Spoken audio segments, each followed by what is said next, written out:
Hi friends, ఈ లోకంలో ఒక్క రూపాయి సంపాదించేవాడు కుటుంబంతో సుఖంగా ఉంటాడు.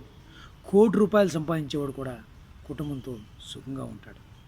కానీ ఒక్క రూపాయి సంపాదించేవాడికి తన భోజనం ఎక్కడుందో ఆ భగవంతుడు చూపిస్తాడు. వాడు ఎత్తుక్కుంటూ తిరిగి కష్టపడి సంపాదించి భార్య పిల్లను పోషిస్తాడు. మరి కోటి రూపాయలు ఉన్నవాడు తన డబ్బు ఎక్కడుందో, ఏ అకౌంట్లో దాచాను తెలుసుకొని తీసి ఖర్చు పెట్టి తన భోజనాన్ని సంపాదిస్తాడు. అంటే మనకు ఆ భగవంతుడు ఎక్కడ ఏమి రాసి పెట్టాడు, ఎక్కడ మనం తినడానికి ఉండడానికి నిక్షేపంగా నిధిని ఎక్కడ దాచిపెట్టాడన్నది మనం వెతుక్కుంటూ వెళ్ళాలి. కానీ ఆ వెతుక్కుని వెళ్ళే మార్గంలో మనకి మన ముందు వారు ఏమైనా సంపాదించి పెట్టుంటే దాని మీద మనం ఖర్చు పెట్టి అవి వెతుక్కుంటూ కొనుక్కుంటాం.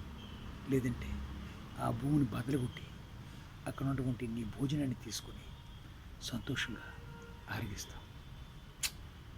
ప్రతి మనిషి అంటే మన జీవితంలో మనకు కావాల్సిందంతా ఈ ప్రకృతి, ఆ భగవంతుడు మన కోసం దాచిపెట్టే ఉన్నాడు.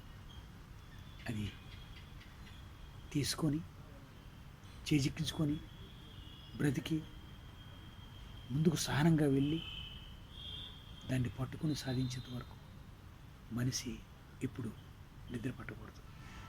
ఆర్నిసలా శ్రమించాలి.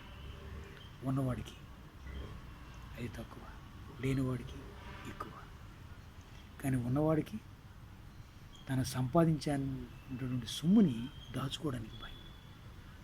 కానీ లేనివాడికి తాను సంపాదించింది ఆ రోజు తినేస్తాడు కాబట్టి ఏ భయం ఉండదు.